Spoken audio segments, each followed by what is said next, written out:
सुप्रभात प्यारे बच्चों, आप सभी का स्वागत है इस ऑनलाइन क्लासेस में। मैं Chandrashekhar Roy, assistant professor, Kashi Sahu college Saraikela, department of history, Kolhan university. प्यारे बच्चों, आज जो हम इस चर्चा का विषय लिए हैं, जिस टॉपिक पर आज हम आपको बताएंगे,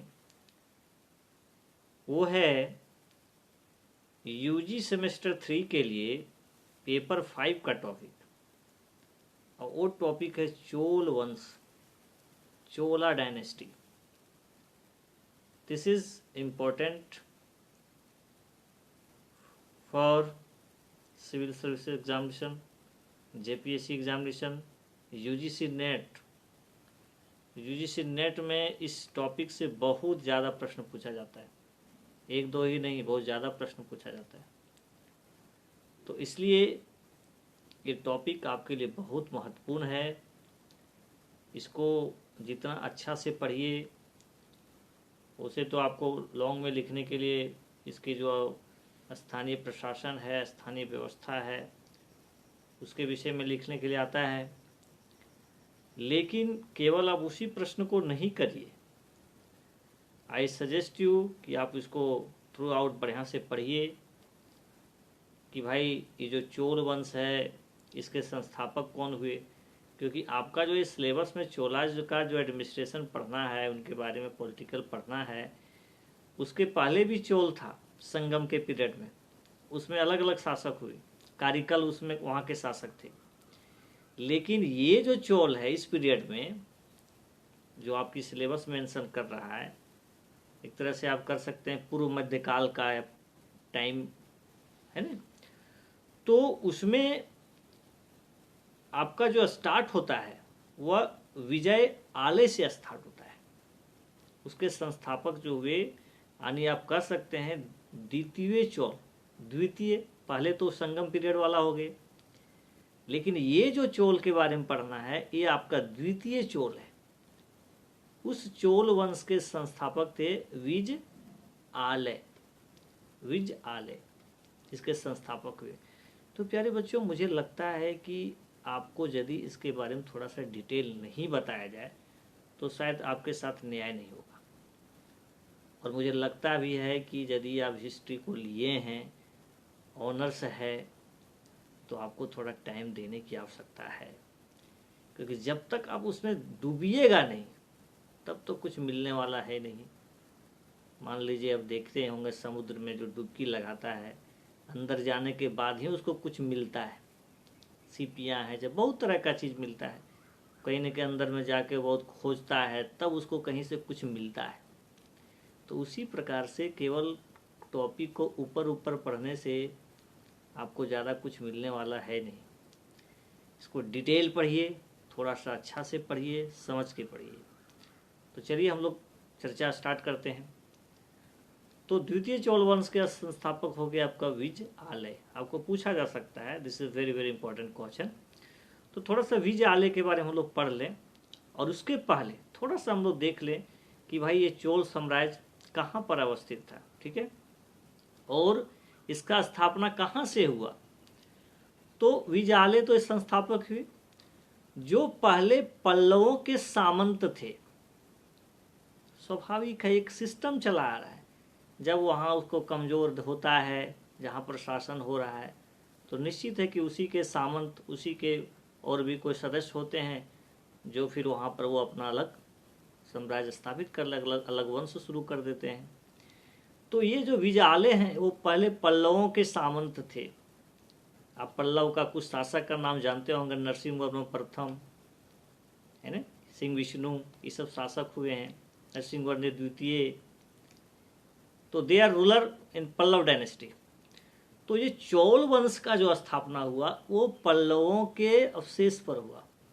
यानी ये जो आपके विजाले थे वो सामंत थे पल्लव के, और फिर ये अपने आप को अलग होकर के अपना एक अलग वंश स्थापित कर दिए। इस वंश का नाम आप देख रहे हैं, चोल वंश। तो विजाले के बारे में थोड़ा सा हम लोग पढ़ लेते हैं, क्योंकि कभी कभी टाइटल से भी पूछ देता है कि उन्होंने क्या उपाधि लिया, क्या उसकी अचीवमेंट रही। तो थोड़ा सा इसको हम लोग देखने का प्रयास करें। तो विजयालय का जो टाइम पीरियड है 850 से लेकर 880, 30 ईयर्स तक इन्होंने शासन किया। और चोलों की राजनीतिक सत्ता के संस्थापक विजयालय ने पल्लवों की दुर्बलता का लाभ उठाकर तंजौर पर अधिकार कर लिया। Tanjore is a very big place, राजधानी हुआ करता था तंजौर, पर अधिकार कर लिया। और तंजई कोंडा, दिस इज वेरी इंपॉर्टेंट चीज, इंपॉर्टेंट पॉइंट्स। तंजई कोंडा एवं नरकेसरी की उपाधि धारण की। प्यारे बच्चों, यही पूछता है, इसी टाइप का पूछता है कि चोल वंश के किस शासक ने नरकेसरी की उपाधि धारण कर ली। 4 ऑप्शन दे दिया। तो विजयालय ने, तंजौर पर उसने अधिकार कर लिया। उसके बाद क्या उपाधि लिया? तंजई कोंडा। ओके प्यारे बच्चों, मैं आपको इतना भरोसा जरूर दिला देता हूं कि हिस्ट्री को साथ आप यदि कुछ करना चाहते हैं भविष्य में, UPSC, JPSC, other competitive examination, history के लिए आपको सोचने की आवश्यकता नहीं है। इतना बढ़िया से हम लोग पढ़ने का प्रयास करेंगे कि इससे बाहर नहीं जाएगा। और मैं आपको बता देता हूँ, कोई भी कंपटीशन में जाइए, हिस्ट्री आपको छोड़ने वाला नहीं है। इसलिए हिस्ट्री आपकी प्रतिष्ठा का पेपर है और इसी से अपना प्रतिष्ठा बनाइए। तो चलिए आगे हम लोग फिर बात करते हैं। आदित्य प्रथम, उसके बाद जो शासक हुए यानी विजयालय के बाद, वो आदित्य प्रथम हुए। इनका टाइमिंग है 880। देखिए आपको हम सीरियल बाय बता रहे हैं ताकि आपको जब वहाँ पर सेटिंग करने भी आता है क्रमबद्ध की कौन कौन शासक किस तरह से थे सजाएं, तो उसमें आपको पता चले कि भाई विजयालय के बाद आए आदित्य प्रथम। इनका टाइमिंग देखिए 880 से 907 यानी 27 वर्ष तक शासन किए। विजयालय के पुत्र आदित्य प्रथम के समय ही चोल वंश पल्लवों की अधीनता से पूर्णतः स्वतंत्र हुआ। पहले पूर्णतः स्वतंत्र नहीं हुआ था विजयालय के समय, लेकिन उसका बेटा जो था विजयालय का आदित्य प्रथम, उसके समय पूर्ण रूप से स्वतंत्र हो गया। आदित्य ने पल्लव राजा अपराजित वर्मन को पराजित कर दिया। पल्लव राजा जो था अपराजित को पूरी तरह से पराजित कर दिया और उसकी हत्या कर दी और संपूर्ण तोंड मंडलम पर अपना अधिकार जमा लिया। संपूर्ण तोंड मंडलम। पल्लवों पर विजय पाने के उपरांत आदित्य प्रथम ने, देखिए ये बहुत इंपॉर्टेंट है, कोंडराम की उपाधि धारण की। कोंडराम, कोंडराम आपको बोल देगा कि किस चोल शासक ने कोंडराम की उपाधि धारण की, तो आदित्य प्रथम इज करेक्ट आंसर। प्यारी बच्चों, प्रकृति इसी तरह पूछता है। आप यदि इस वीडियो को सुन रहे हैं, इसका इम्पोर्टेंस समझिए। This is very very important video. भले इसमें कोई बहुत ज़्यादा डिजिटलाइजेशन नहीं है, लेकिन इसको सुनने के बाद आपको हिस्ट्री फिर परेशान नहीं करेगा, आपके मार्ग में बाधक नहीं बनेगा, बल्कि आपका एक सहारा बन जाएगा। इतना मैं आपको भरोसा देता हूँ कि पूछने का तरीका, हम लोग किसी टॉपिक को पढ़ रहे हैं, उसके साथ साथ हम बार बार आपको बता रहे हैं कि what is this importance for study this topic. So first of all ये हमको जानना चाहिए कि इसका क्या इंपॉर्टेंस हमको मिलने वाला है, नहीं तो पढ़ते जाइए। तो इसलिए अभी आपको पूछा जा सकता है कि चोल काल के किस शासक ने कोंडराम की उपाधि धारण कर ली, तो आदित्य प्रथम इज करेक्ट आंसर। आदित्य प्रथम कौन था? अभी आपको हम बताए थे, विजयालय के पुत्र थे और इसी के समय पल्लव से पूरी तरह से चोल स्वतंत्र हुआ था। चलिए आगे हम लोग देखते हैं। अब है परांतक प्रथम। आदित्य प्रथम चले गए, आ गए परांतक प्रथम। इनका टाइमिंग देखिए 907 से लेकर 953 ईस्वी। 907 से लेकर 953 ईस्वी। आदित्य के पुत्र परांतक प्रथम ने, ठीक है, पांडे आपको पता है, पांडे भी था, चेर पांडे सब राज्य था, एवं सिंगल की सम्मिलित सेना को पराजित कर वेलूर का युद्ध हुआ था 915 ईस्वी में। मदुरा पर है ना अपना स्थायी अधिकार बना लिया। मदुरा पर जो है सो ये राजधानी था उसकी, उस पर अधिकार कर जमा लिया। और उसने मदुराई कोंडा, देखिए ये जो आपको लगता है नहीं मदुराई कोंडा, ये सब उपाधि है, खुशी में धारण कर लेता है विजय। कोई विजय किए उसके उपाधि में एक उपाधि ले ली विजय को खुशी में। तो देखिए मदुरई कोंडा जो उपाधि लिए वो आपके प्रांतक प्रथम ने लिए। प्रांतक प्रथम के समय से ही श्रीलंका के साथ आपको पता है मैप में देखिए एकदम नीचे है, चोलों का संघर्ष आरंभ हुआ। चोलों का संघर्ष श्रीलंका के साथ आरंभ हुआ जो बाद में चलता रहा। 949 ईस्वी में तकोल्लम का युद्ध, this is a very important date, आपको पूछा जा सकता है ऑब्जेक्टिव में कि तकोल्लम का युद्ध कब हुआ था। तो 949 ईस्वी, 949 ईस्वी में तकोल्लम का युद्ध हुआ था, है ना। कृष्ण तृतीय के नेतृत्व वाले राष्ट्रकूटों, ये आपको बताया था ना, कृष्ण प्रथम कृष्ण तृतीय है ना, ये आपका उसको पराजित किया। राष्ट्रकूटों एवं गंगों को सम्मिलित सेना ने प्रांतक प्रथम को हराया। राष्ट्रकूटों ने जो है सो प्रांतक प्रथम को हरा दिया इसमें तकोल्लम के युद्ध। चोल शक्ति को तीव्र आघात पहुंचा, स्वाभाविक है। प्रांतक प्रथम ने भूमि का सर्वेक्षण कराया, ये बहुत इंपॉर्टेंट प्रश्न है। चोल वंश के किस शासक ने भूमि का सर्वेक्षण करवाया? तो वो बहुत इंपॉर्टेंट चीज है बाबू, है ना, कि प्रांतक प्रथम।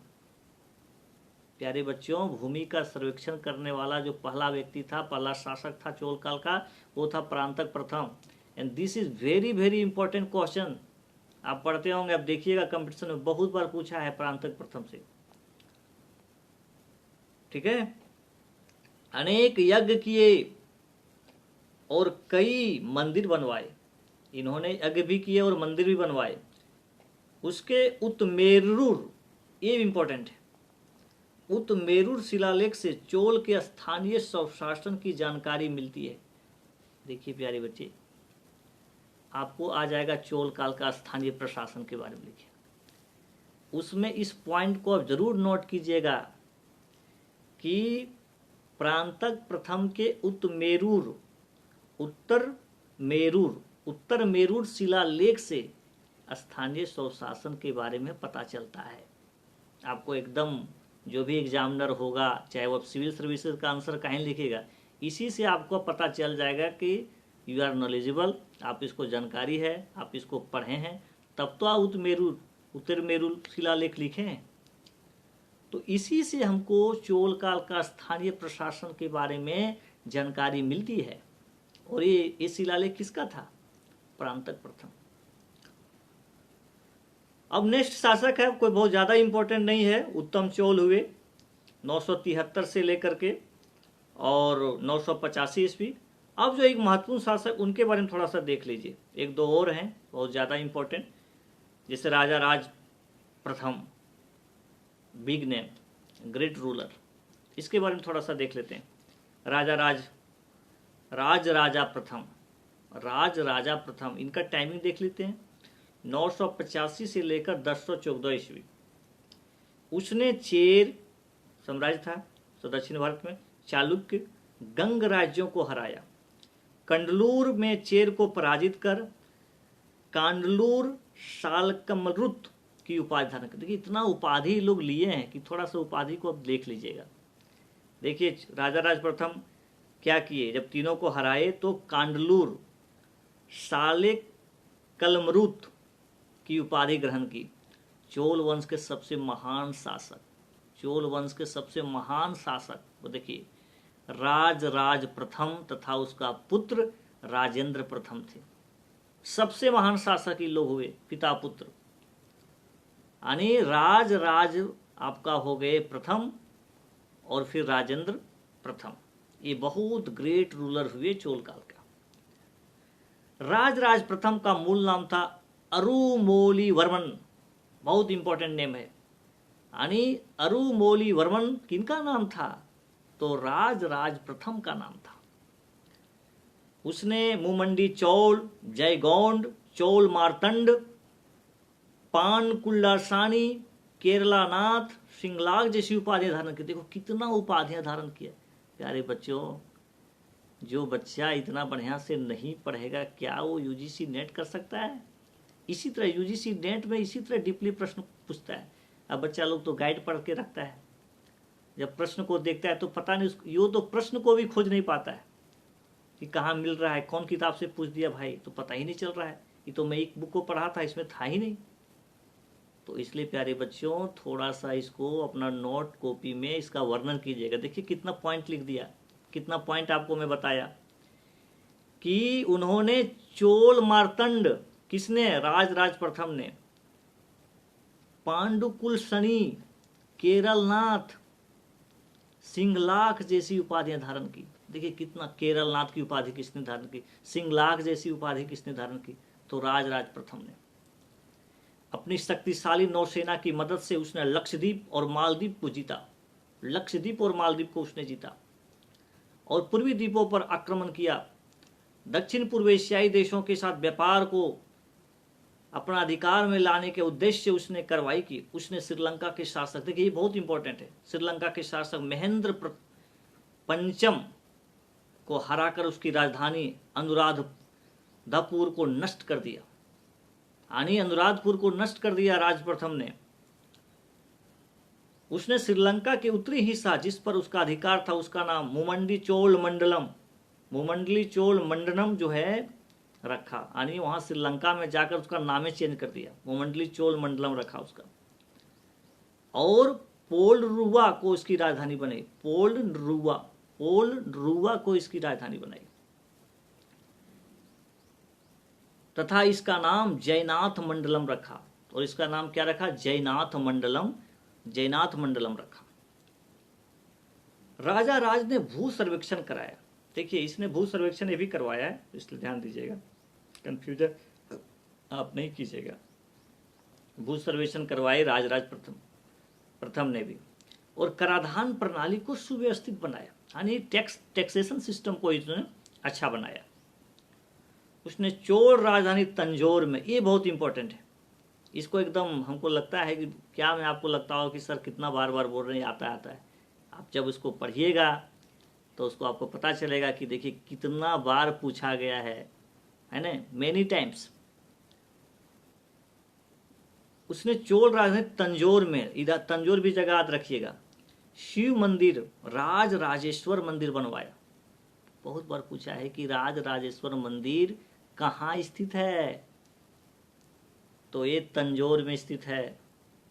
कहाँ स्थित है, तंजौर में स्थित है। और इसको किसने बनवाया, राज प्रथम ने बनवाया, ठीक है। और उसकी दीवारों पर अपनी विजय गाथा अंकित की कि मैंने कहाँ विजय प्राप्त किया, अनुराधापुर में गया, श्रीलंका को विजित किया, है ना, चोलमंडलम रखा, यानी जहाँ जहाँ उसने, मालदीव को मैंने जीता, लक्षद्वीप को मैंने जीता। तो जो जो क्षेत्र में उसने विजय लिखा किया, जैसा उसकी प्रतिभा थी, वीरता थी, विजय गाथा वो जो है सो मंदिर पर उसने दीवारों पर लिखवाया, ठीक है। आगे हम लोग देखते हैं, इसमें और है, थोड़ा सा देख लेते हैं। राजा प्रथम ने अपने शासन काल के दौरान चोल अभिलेखों का प्रारंभ ऐतिहासिक प्रशस्ति मतलब प्रशंसा पत्र जो होता है, ठीक है, के साथ करवाने की प्रथा शुरुआत की। उसने शैलेंद्र शासक सिमारीजुतु वर्मन को नागपट्टनम में, शैलेंद्र शासक है ना, चूड़ामणि नामक बौद्ध विहार बनाने की अनुमति दी। आपको पूछा जा सकता है कि चूड़ामणि नामक बौद्ध विहार बनवाने की अनुमति किस चोल शासक ने दी, तो राज प्रथम। वह बौद्ध था, वैष्णव धर्म के प्रति सहिष्णु था। ऐसा नहीं था किसी धर्म के प्रति खराब था, यानी बौद्ध और वैष्णव धर्म के प्रति सहिष्णु था। मतलब ऐसा नहीं कि भाई हम शिव मंदिर बनाए तो शिव भक्त हैं, बाकी दूसरा धर्म से हम नफरत करें, ऐसा वो नहीं थे। यानी बौद्ध धर्म को भी वो सम्मान देते थे, वैष्णव धर्म को तो देते ही थे। उसके बाद है, उसके अभिलेखों को ऐतिहासिक प्राक्तन प्रशस्ति के साथ प्रारंभ करने की प्रथा का सूत्रपात किया। उसने चोल मार्तंड, जय गोंड, मुमंडी चोलदेव की उपाधि धारण की। देखो कितना नाम है, कितना उपाधि है। चोल मार्तंड, जय गोंड, मुमंडी चोलदेव की उपाधि किसने धारण की, राजा प्रथम ने। प्यारे बच्चों, आज हम लोग चोल के सब शासकों की उपलब्धि के बारे में आज देखने का प्रयास कर रहे हैं, और इसमें एक शासक और बच जाते हैं जो महत्वपूर्ण हैं, राजेंद्र प्रथम। तो मुझे लगता है कि उसको भी हम लोग 2-4 मिनट में देख लें, ताकि आपको पूरी शासक का बारे में पता चल जाए। उसके बाद इसकी हम स्थानीय प्रशासन के बारे में नेक्स्ट वीडियो में चर्चा करेंगे, ताकि ये वीडियो बड़ा ना हो। राजेंद्र प्रथम के बारे में यह है कि इनका जो कार्यकाल रहा 1014 से 1044 ईस्वी, इनकी उपलब्धियों के बारे में सही जानकारी तिरुवालगंडू एवं कंदराई अभिलेख से मिलती है। ये बहुत इंपॉर्टेंट है।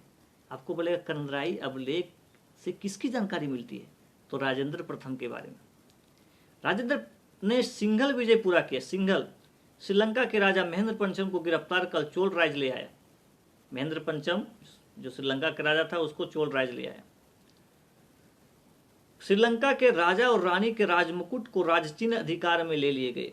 अगले 50 वर्षों से श्रीलंका चोलों के अधिकार से अपने को मुक्त नहीं कर पाया, यानी एक तरह से पूरी तरह से श्रीलंका को इसने अपने कब्जे में ले लिया। राजेंद्र ने पांडे एवं केरल राज्यों को जीतकर एक अलग राज्य बनाया तथा मदुरा को इसकी राजधानी बनाई। पांडे और केरल को भी जीत लिया और उसकी राजधानी कहाँ बना लिया, मदुरा को, है ना। अपने पुत्र राजाधिराज को वहां का वाइसराय नियुक्त किया। इनके पुत्र देखे राजाधिराज, नामे से पता चलता है कितने महान शासक। उसने वेंगी के राजकुमार राजा राज से अपनी पुत्री की शादी कर दी। वेंगी के राजकुमार से अपनी पुत्री की शादी कर दी। राजेंद्र प्रथम ने 1020 से लेकर 22 ईस्वी तक उत्तर भारत की ओर विजय अभियान भेजा। इस सैन्य अभियान का नेतृत्व अरेयन राजा राज ने किया। अभियान के दौरान बंगाल के पाल शासक महिपाल प्रथम को हराया। चोल सेना ने उसी मार्ग का अनुसरण किया जिस पर से होकर महान विजेता समुद्रगुप्त उसी दिशा से गुजरा था। इस सफल अभियानों की स्मृति बनाने के लिए राजेंद्र प्रथम ने गंगेड कोड चोल यानी गंगा का चोल विजेता, गंगा का चोल विजेता की उपाधि धारण की। यानी गंगे कोड चोल की उपाधि जो है ना, किसने धारण किया था, राजेंद्र प्रथम ने। उसने कावेरी के तट के निकट एक नई राजधानी बनाई, इसे गंगेड चोलपुरम यानी गंगा विजेता चोल का शहर। ये बहुत इंपॉर्टेंट शहर है, याद रखिएगा। गंगे कोड चोलपुरम ये स्थापित करने वाले जो थे, राजधानी जिसने बनवाए थे, है ना, एक जगह था, शहर था, है ना, राजधानी बनवाई किसने, राजेंद्र प्रथम ने। तो प्यारे बच्चों, आज हम लोग चोल साम्राज्य के शासक के बारे में देख रहे हैं। थोड़ा सा 1-2 पॉइंट और इसके बारे में चर्चा कर रहे हैं। देखिए, राजेंद्र प्रथम ने अपने विशाल जहाजी बेड़े की सहायता से समुद्र को पार करके कटा या कडाराम सुमात्रा चला गया। देखो, सुमात्रा को विजित कर लिया और वहां का शासक विजय तुंग वर्मन को बंदी बना लिया। उसकी राजधानी श्रीविजय पर अधिकार कर लिया। देखो, कहां समुद्र से यात्रा करके सुमात्रा पर जाकर आधिपत्य कायम कर लिया। राजेंद्र प्रथम के सुमात्रा अभियान की पुष्टि करेंड तामपत्र अभिलेख से भी होता है। उसने यह नौसैनिक अभियान अपने साम्राज्यवादी महत्वाकांक्षाओं की पूर्ति के लिए नहीं किया, बल्कि व्यापारिक अवरोध को दूर करने तथा मलय प्रायद्वीप एवं चीन के साथ वाणिज्यिक संबंध बढ़ाने के लिए किया। ऐसा नहीं कि वो साम्राज्य स्थापित करना, वो व्यापारिक दृष्टिकोण से वह अपने आप के लिए सुलभ बनाना चाहता था। उसने चीन में 2 दूत मंडल भी भेजे थे। राजेंद्र प्रथम ने चीन में 2 दूत मंडल भी भेजे थे, ठीक है। उसने विद्यानुराग की पुष्टि, उसकी उपाधियां जैसे पंडित चोल, देखो उनका उपाधि कैसा। राजेंद्र चोल के बारे में हम बता रहे हैं, राजेंद्र प्रथम के बारे में बता रहे हैं कि उनकी कैसी कैसी उपाधि रही। जैसे पंडित चोल, मुमंडी गौड़ चोल आदि से होती है। उनकी विशाल तथा सफल नौसैनिक अभियानों के कारण बंगाल की खाड़ी कुछ समय के लिए चोलों के लिए एक झील सी बन गई थी। यानी बंगाल की खाड़ी कोई खाड़ी जैसा प्रतीत नहीं हो रहा है, इतना ज्यादा अभियान कर रहा था। नौसैनिक बेड़ा इसका बहुत ज्यादा मजबूत था, इसलिए तो कहाँ मलाया वगैरह पहुंच जाता था। तो इसलिए लग रहा था कि बंगाल की खाड़ी नहीं है, ये तो झील है। तो प्यारे बच्चों देखो कितना प्रवीण और कितना मतलब प्रखर ये लोग था आक्रमण, है ना। कितना शक्तिशाली शासक हुए चोल वंश के, कि श्रीलंका, सुमात्रा, मालदीव, कहाँ कहाँ वो लोग साम्राज्य स्थापित कर लिए। और अभी मैं बताया कि साम्राज्यवादी जो लिप्सा थी वो केवल कब्जा करने का नहीं था, वो व्यापारिक दृष्टिकोण से भी वो सुगम बनाना चाहते थे, ताकि आर्थिक रूप से चोल वंश जो है, चोल साम्राज्य मजबूत हो। ठीक है, तो प्यारे बच्चों आज के लिए बस इतना, क्योंकि आगे हम फिर इससे संबंधित जो भी हैं, उसकी प्रशासन है, उसकी कला है, उसके बारे में हम चर्चा करेंगे। तो आज के लिए बस इतना। आप सभी को बहुत बहुत धन्यवाद।